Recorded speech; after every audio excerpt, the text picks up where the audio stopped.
Welcome to After the Pull, the video series where I take the rest of the comic books that I read for the comic book week that I didn't cover in a video, and I share my thoughts with you guys. Do you agree? Do you disagree? I'm Mike Spider Slayer. Welcome back to Comic Book Corner 2.0. If you love daily comic book content, if you love me helping you make decisions on what comic books to buy, you came to the right place. Consider hitting that subscribe button. Also, guys, if you love exclusive variant covers, check out MutantBeaverComics.com. They have over 4,000 of them in their store. They provide great customer service, top-notch packaging. And guys, if you use my discount code CORNER10 in the description box below, not only can you save 10% on your first purchase, but additional purchases after that. So check out MutantBeaverComics.com. So with that being said, let's get started with this week's episode. Carnage, issue 7 from Marvel Comics. The legacy numbering in Carnage is 37. 32 pages for the price of $5. The book is written by Torun Grumbick and the artwork is done by Pierre Perez. I think the artwork really shines in this comic book, makes it feel like it is a horror book. There's this like metal band playing, and then like Carnage comes into play here as he's battling Flash Thompson, and it's very intense. I love how his eyes light up, makes you focus on the crazy facial expression. This dude like tries to hit him in the head with a freaking cross, which is cool, and then he smashes him back and he's like, that's death metal, and I'm like, that's so funny. This book has lots of action and horror elements in it. Do I think it really progresses any type of story? No. But it's just one of those books that's just fun to read and you kind of want to see what happens. And Liz Allen is trying to create this weapon to gain balance in the whole symbiote thing, right? And so she creates this gun and Flash Thompson gets in possession of it, right? And you think like she's gonna fire it, but Carnage gets the upper hand, but Flash winds up getting the gun and he winds up firing it, and then all of a sudden this happens to Carnage. What happens there to him? I don't know. We'll see what happens in the future. But this book is just a fun book, right? I guess this is all leading up to this whole like symbiote war or Venom war thing, and all these symbiotes are gonna fight each other. Like I said, does it progress any real story besides the gun being created and then Carnage getting his ass beat supposedly at the end of the issue? No, not really. But it's just a fun book to read. So I'm gonna give this one a C+. We're going to see where it goes from here. Are you guys tired of all these different symbiotes? I want to know that in the comments below. Ice Cream Man issue 39. This is titled Decompression in a Wreck Part 1. This comic is 32 pages for the price of $4. And this one is written by Prince, and the artwork in this one is done by... I'm not sure. I don't have this actual book in front of me. I had to read it digitally, as for some reason my shop did not have this book. And I remembered in my most anticipated video that I wanted to read this because this sounded so interesting, as we get to see this family be involved with a car crash, and it literally happens in 5 seconds, but it's a decompressed story of this crash happening in 28 pages and what this experience has been like for this entire family in this 5 seconds. You get to see like the father's life flash before his eyes. We get to see the mom. We get to see the kids, and just the things that they're experiencing in this 5 seconds in a 28-page comic. It was absolutely insane. It was dark. It was creepy. And it's something as a person is very real. And now if you've ever been in a car wreck, you would understand definitely if you read this book. And I can relate to this because I was actually in a car crash with my girlfriend at the time. And I was on a way to a concert. Just left the neighborhood, like literally outside the neighborhood. Didn't even put our seatbelts on.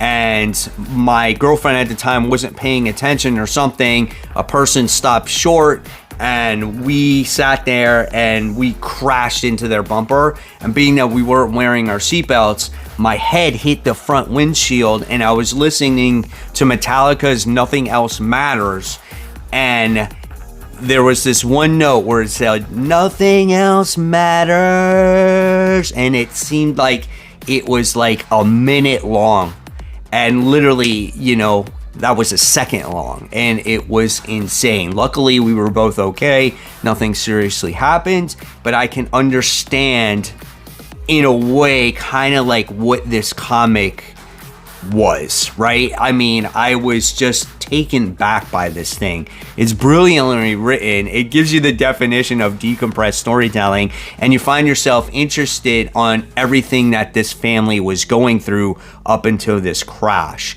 So I definitely recommend this book, and that's what's so good about Ice Cream Man. If there's a story you're not interested in, you don't have to buy it one week, but if there's a story that you are interested in, there's a week or a month that you can buy it and check it out. And I'm happy that I did read this one. It's an A+ for me. Great story, something different, definitely outside of the box. Another book I had to read digitally because my shop did stop carrying it, and it was Dark Ride. This is issue 12, the conclusion to this series. Now, the only problem with this book is that lately it was getting delayed more and more and more because Joshua Williamson really does have a lot on his plate with all the titles that he's writing at DC, the Energon stuff that is going on at Skybound, and here he had Dark Ride, which he started writing, and I felt like it kind of got pushed to the back burner as time has gone along. The series overall has been really good, but I think by the time we got to the end, by issue 12, I think, this was kind of cut short, right? I felt like this last issue had so much in it that it could have been at least another 4 issues before it actually ended. And really what happens is we wind up getting to see the father in this story, the one who created the amusement park to begin with, no longer worthy of him running this park, and the devil taking him and consuming him over. And then you wind up getting to see who takes over the park at the end, how it changes, what happens to the brother, what happens to his kids. And there really was a lot going on in this final issue. Was it the perfect ending? No, absolutely not. But overall, this series has been great, and it was definitely a different type of book. My hat's off to Joshua Williamson just to do this story with all the other stuff that he's been doing. So I'm going to give this final issue a B-. If you haven't checked out Dark Ride, and I don't know if there was a first trade to this, I don't remember, but I say go ahead, check it out. It's definitely worth the read. Rat City, issue 2. This is a 24-page comic for the price of $3. Written by Erica Schultz. Art is done by Z. Carlos. The artwork is pretty good in the comic. I do enjoy it. I think the coloring looks good. When there's action in this book, it looks fine here as you get to see one of these soldier guys here. He looks pretty neat as well. We get to see the new Spawn character by the name of Peter, who has a suit based off of nanites. So, you get to see pieces of it form as the issue goes along. Now, basically, we wind up getting to see Peter, how he becomes this Spawn-like character based off of what happened in issue 1. And there was this EMP that happened that was created from Al Simmons back in the past. And it kind of affected all of the creators' soldiers, right? They all had implants, all their soldiers seized up, and then they were calling back people that had implants for the previous 5 years. And basically what they were doing is they were trying to do studies on them. They were tricking them, saying, oh, you're going to get free upgrades for your implants. And what they really did was they put them to sleep and dissected them and figuring out what was going on based off of the blackout. And then just things all go wrong. And then you wind up seeing Peter act out trying to save his friend. His friend winds up getting shot, and then basically that's how the story continues here. For me, this book was okay. It's nothing where I'm like getting overly excited about, right? This last page looks really great, and you're like, oh yeah, you see the full suit and everything. but I can't really see myself attached to Peter. Like, why do I like this main character besides that he's a future Spawn, right?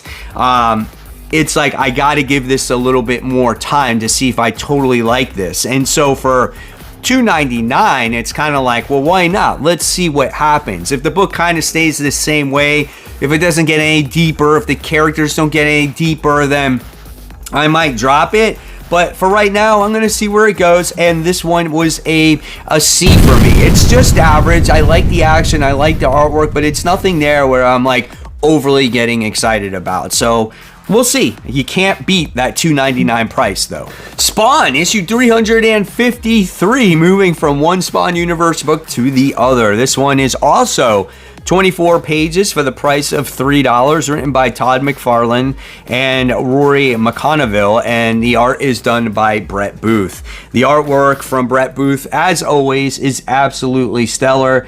When it comes to Spawn for $2.99, it's almost worth buying just because of the beautiful artwork, regardless of how good the story is. But the story is pretty good in this issue. I mean, we wind up getting to see the character by the name of Blood, who is like the Lord of the Vampires, trying to obviously take over the world and take advantage of the situation that's going on with the dead zones in here. And there's this one mysterious character. She, what I would say, is like this Angela-like character right here. We don't know who she is. She has her powers and everything else like that, and she's helping Spawn to try to take out Blood.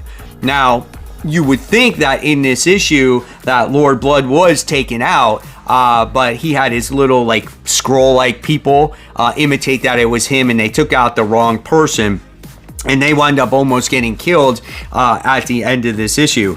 Really a lot of fun. We wind up seeing Spawn's friend, Reaper. I think his name is Eddie Frank, if I remember correctly.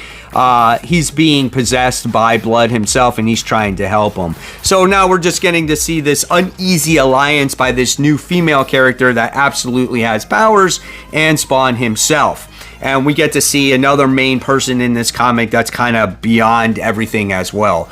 So this book is absolutely awesome. When you talk about, a comic book, when it comes to the Spawn universe, Spawn is at a whole other level than, say, Rat City. Now, granted, there's only been 2 issues here, but you can see the difference when you have the guy that created Spawn writing a Spawn book compared to somebody else that's writing some Spawn character in the future, right? So I really enjoyed this one. This one was an A- for me. I had a lot of fun, and with all the action, the awesome artwork, and for the price, it's definitely worth that grade for sure, and I can't wait for the next issue.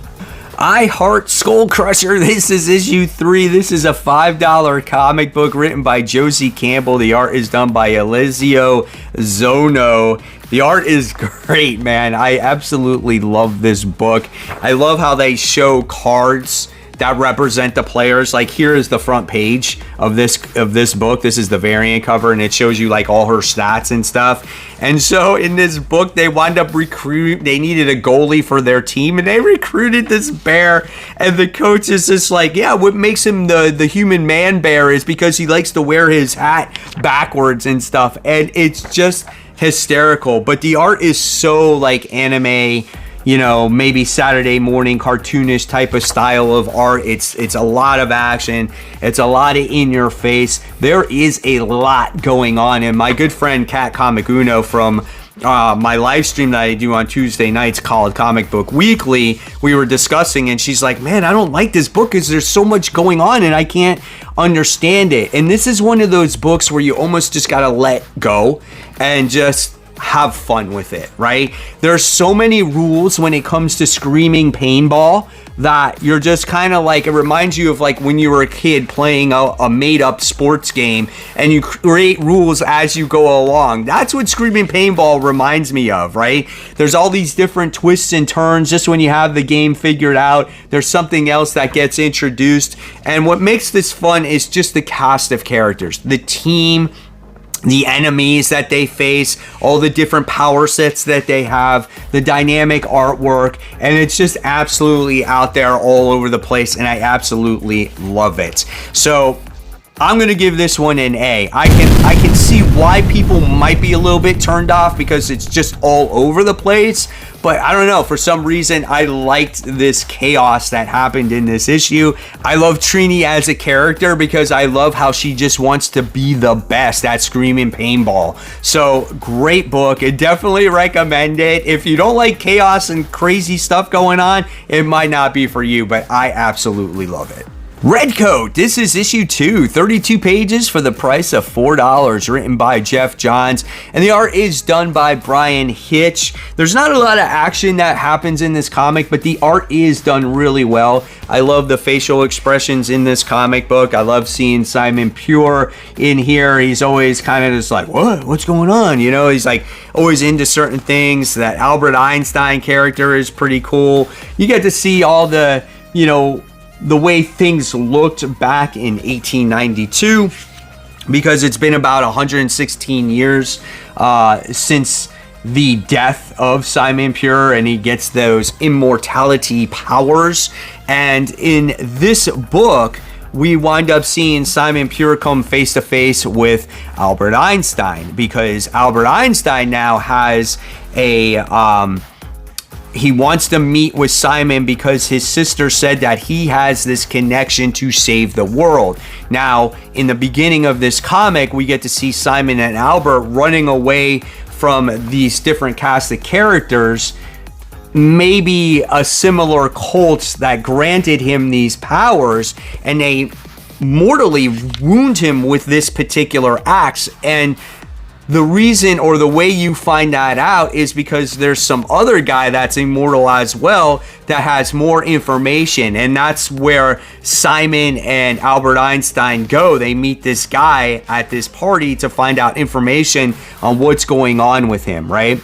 And you learn a little bit more about the character, on how Simon is. Like, he's very much a loner. He's to himself, because he's got to find a way to survive. If you're living over 100 years, you tend to get that way, you know? So, I don't know. When it comes to this book overall, I liked it. And so I'm going to give it a B. I guess my biggest thing with it is that, like, I'm really not a person that likes history all that much. Like, I don't care about, like, I'm not really into the character all that much. I'm with Albert Einstein, the way he spoke, his accent in the comic, I can't comprehend almost what he's saying all the time because he has such a heavy accent in there. So that kind of takes me out of the book a little bit as well. And it just took a lot to explain, like, everything that is going on and the mission at hand when it comes to Simon. So I think that's what took me out of this book a little bit. Not saying this is bad, right? Not at all. It's just not as strong for me as the first issue. And I just like Geiger and like Rook Exodus better, right? So I'm definitely on board with this book, just not as strong for me. Very curious to hear your comments on the below, what you thought of Redcoat issue 2. Miles Morales Spider-Man, this is issue 20, legacy numbering 302. The price of this is $4. This book is written by Cody Ziegler, who's done a bang-up job for this series, and the art is done by Federico Vincentini. The artwork is nice in this book. Shift is now living with the family in here. You know, he almost got killed with the battle between Miles and Rabble. He's been recovering, and he's been staying with the Miles Morales family. He's been learning more English language. So it looks like he's literally like Miles' brother now at this point. And in this comic, you basically get to see this like everyday type of life when it comes to Miles Morales. And this comic book is basically what I expected it to be, right? It's kind of like the bridge between major story arcs here, right? And so we get to see them go out on the town trying to appreciate good artwork and things like that, which was cool. And then of course they come across this, you know, one and done type of story when it comes to Black Obsidian, them doing battle against the guy, and of course obviously prevailing. You get to see Ms. Marvel in this comic, and this is kind of like a comic book that reminded me of the way comics used to be told. Like, you got a one and done story, or maybe part 1 of 2, and it was cool to see the everyday life of Miles and Genki and Shift and everybody else. And then at the end, you wind up getting to see what's going to kick off the connection between, I guess, Blood Hunt when it comes to the Miles Morales series, because you get to see them here. So it was nice to see just a slow down issue here. I don't like the Hightail character. I get she's a new character, but in the short time, in the short 20 issues that Miles Morales Spider-Man has been out, we must have seen Hightail already multiple times. And for me, she's like old already, you know? But again, overall, this book was a solid B for me. The best Miles Morales Spider-Man run I have read. I've said that over and over again. So if you guys are looking for a nice run when it comes to Miles Morales, check this one out. You won't be disappointed.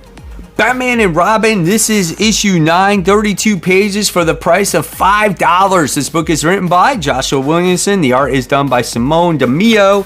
The artwork's cool, man. I like it. I like the way it's presented. That's a pretty nice looking page right there. There's a fun moment here where we get to see Damian and Flatline in school, and they're having this cool like little food fight, and the facial expressions are awesome in this comic. So yeah, it was fun. It's not bad. Now, when it's come to this story, we've had quite a few issues now dealing with the Shush character, right? And this story with Man-Bat as well. And then we get to see Mistress Harsh in this comic as well. So the thing with this comic is that probably a lot of people are thinking, well, this was a very underwhelming issue. We get a lot of reveals in this comic, and maybe you were expecting something else, but it's very predictable at the end of the day. If you had a thought that the principal was the trainer of Damian when he was a young kid, right? You were right. It was almost like the writing was on the wall from the very first page of this story when you got introduced to the character. And then if you were thinking that Shush was connected to Hush, you're absolutely right. Like, everyone thought that in the beginning and maybe was hoping for something different, but it wasn't. And all that was revealed in this comic book. And there was a ploy here to have some kind of distraction or food fight so they can get to the principal's office so they can reveal her identity. And she finally admitted to it, right? And then you wind up getting to see the origin story of Shush, how she was actually connected to Hush, and she was a surgeon, and she wound up getting kicked out of school, and so she became a teacher, and all those different types of things. And then you get to see the continuation of the story when it comes to Batman and Man-Bat and his whole conquest for Gotham, and how everybody's going to become Man-Bats. So this was nothing out of the ordinary. If you were expecting all this stuff to happen, then you guessed right. If you were hoping for something different, then you'll be definitely disappointed in this book. This book was fun. It was nothing great. It was nothing spectacular. I do like the interactions between Flatline and Damian. I'm going to give this one a C+. It's just very predictable comic. Action Comics, issue 1065. Guys, this is House of Brainiac Part 3. 36 pages, $5. Once again, written by Joshua Williamson. You see what I'm talking about when it comes to Joshua Williamson and then Dark Ride? So the art here is done by Rafa Sandoval. The artwork in this book is great, man. Absolutely brilliant. The Zerzonians, I don't even know if I say their race right. They look great. Kara looks great. Connor looks great. Everybody looks awesome in this comic book, man. Look at even Parasite. He's badass as well. Everybody looks good in this comic book. This is a nice little page right here.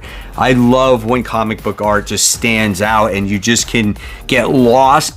Get lost in it completely.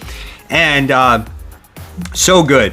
Now, there is one part in this comic where I wasn't really thrilled about, and I'll go to that part first. And that's when Superman and Lobo go to this hardcore, what's it called, station. and they come across all the other Caesarians. God dang, I can't talk. And they go to Lobo and they make him an offer saying that he's going to be the leader.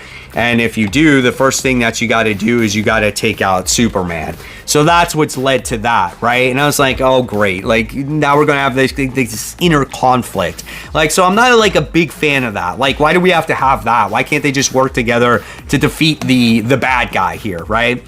What I liked about this story was Kara trying to escape, and then Brainiac catches her, and him revealing that he had a city of himself to grow back, and how he used Lex Luthor and all those different types of things. And now you know why the Queen Brainiac is being created here. So I thought that was really awesome. That was a strong part of the story. And then you get like this little backup story that was quite dark as well when it comes to Brainiac's son and things like that, and how he's, you know, revealing that he's possibly dying and all those different types of things. So I thought that part of it was really cool too. But overall, this book is absolutely awesome. It's a great event. I really liked it. Again, I like the Brainiac stuff more than the Superman Lobo stuff, but it does add a different dynamic to the story. So overall, I'm going to give this one an A-. It's the best Superman stuff that I read in so long. Like, honestly, the last time I read great Superman stuff was like when Peter J. Tomasi was on the book, and that's going back some time now. So when they got Superman back on the map last year, and then they're coming out with this event, I am really enjoying it right now. Green Lantern, this is issue 11, written by Jeremy Adams, and the art is done by Sermonico. The artwork is great in this comic book. It opens up with a bang, like literally. There are the Star Sapphires, and you get to see their lantern battery right there. And what I love about this comic book is that it is so full of emotion, and this is almost getting back to the point of where we had all our different spectrum characters, like when it comes to the Star Sapphires, you know, the Red Lanterns, the Green Lanterns, the Yellow Lanterns. Like, we're seeing them all again, and I think that's so cool. Characters, again, all look great. I love seeing all the Green Lantern Corps characters come together to stop this threat. And this guy, his name is Theros, and he's part of the League of Planets. And their job is to go to the League of Planets and present them to this case that Theros is this traitor, right? And so what happens is when they wind up going there, Theros is the League of Planets. There's all these people that are fake. They're all like scrolls. They're all skull change. They're all scroll. They all change their forms and different things like that. And now their plan goes up in smoke, right?